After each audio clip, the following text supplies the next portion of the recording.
Hello friends, welcome back to our channel. आपका अपना CA. जैसे कि आपको पता ही है कि हमारी एजीएम हेल्ड करने की जो ड्यू डेट है उसे एक्सटेंड कर दिया गया है 2 मंथ्स के लिए, मतलब 30 नवंबर तक अब आप अपनी एजीएम हेल्ड कर सकते हैं। लेकिन एजीएम के एक्सटेंशन होने के बाद हमारे जो आरओसी के अदर फॉर्म्स हैं लाइक DIR-3 हो गया हमारा, या MGT-7 हो गया, AOC-4 हो गया, और भी कई अदर फॉर्म्स अफेक्ट पड़ेगा इस एजीएम के एक्सटेंशन से। तो आज इस वीडियो में मैं आपके साथ यही डिस्कस करने वाली हूँ, तो वीडियो के लास्ट तक बने रहिए। और आपने यदि अभी तक हमारा चैनल सब्सक्राइब नहीं किया है तो हमारे चैनल को सब्सक्राइब कीजिए और बेल आइकन पे प्रेस कीजिए। और आप हमारा टेलीग्राम चैनल भी ज्वाइन कर सकते हैं कि जो ये ड्यू डेट एक्सटेंड हुई है एजीएम की, तो ये इसके लिए क्या आपको कोई फॉर्म आरओसी में सबमिट करने की ज़रूरत है इस एक्सटेंशन के लिए? तो there is no obligation to file any form with the ROC for extension of the AGM. आपको कोई फॉर्म सबमिट करने की कोई ऑब्लिगेशन नहीं है। और एक कन्फ्यूज़न ये भी हो रहा है कि जो एजीएम का एक्सटेंशन हुआ है उसके लिए क्या आपको कोई रेजोल्यूशन पास करने की ऑब्लिगेशन है? तो ऐसा सच कोई ऑब्लिगेशन नहीं है आपको रिजोल्यूशन पास करने की इस एजीएम के एक्सटेंशन के कारण। और अब आप फाइनेंशियल स्टेटमेंट जो है वो 30 सितंबर के बाद भी साइन कर सकते हैं। हम फर्स्ट फॉर्म की बात करते हैं AOC-4 की। तो जैसे कि आपको पता है कि जो AOC-4 फॉर्म है वो एजीएम की डेट से 30 दिन के भीतर फाइल किया जाता है। तो अब हमारी जो एजीएम की डेट है वो हो गई है 30 नवंबर।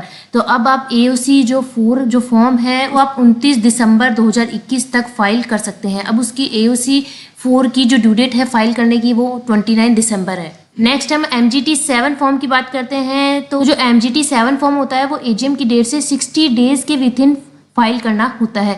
तो अब एजीएम की डेट हो गई है हमारी 30 नवंबर। अब आप MGT-7 जो हमारा फॉर्म है वो 29 जनवरी 2022 तक इसको फाइल कर सकते हैं।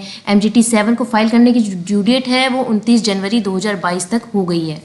अब हम बात करते हैं 1% कंपनी की एनुअल फाइलिंग की। तो ये जो एजीएम में एक्सटेंशन हुआ है, क्या इसका अफेक्ट 1% कंपनी पे भी पड़ेगा? कंपनीज एक्ट की, तो कंपनीज एक्ट के सेक्शन 122 में बताया गया है कि 1% कंपनी को कोई एजीएम हेल्ड करने की रिक्वायर नहीं होती है। तो जब एजीएम को हेल्ड करने की रिक्वायर नहीं होती है तो जो एजीएम हेल्ड करने की जो एक्सटेंशन हुई है उसका कंपनी की एनुअल फाइलिंग पे भी इस एजीएम के एक्सटेंशन का कोई अफेक्ट नहीं पड़ेगा। फाइलिंग पे कोई इम्पैक्ट नहीं पड़ रहा है हमारी 1% कंपनी के, तो इन दोनों फॉर्म्स पे भी कोई इम्पैक्ट नहीं पड़ने वाला है।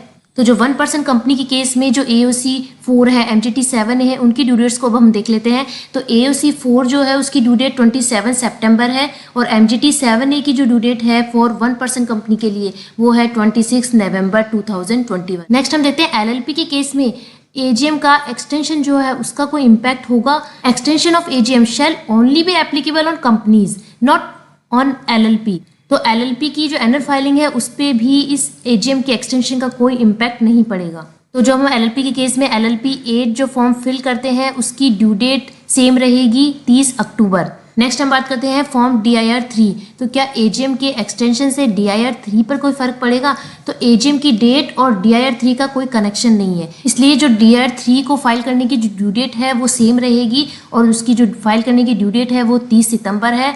नेक्स्ट हम बात करते हैं FC-3 फॉर्म की, जिसमें हम फॉरेन कंपनी के एनुअल अकाउंट्स फाइल करते हैं। तो क्या उसका एजीएम के एक्सटेंशन से उस पर इम्पैक्ट पड़ेगा? तो जो ड्यू डेट है FC-3 की does not have any connection with the date of AGM. तो एजीएम के एक्सटेंशन से फॉर्म FC-3 की ड्यू डेट पे कोई इम्पैक्ट नहीं पड़ेगा। FC-3 जो है उसकी सेम रहेगी डेट 30 अक्टूबर। तो आपको FC-3 जो है वो 30 अक्टूबर तक फाइल करना है। तो आज की वीडियो यदि आपको मेरी अच्छी लगे तो वीडियो को लाइक करें, शेयर करें और हमारे चैनल को सब्सक्राइब कीजिए और बेल आइकन पे प्रेस कीजिए। मैं इसी तरह की लेटेस्ट अपडेट लाती रहूँगी। तो मिलते हैं एक नए अपडेट के साथ। Thank you.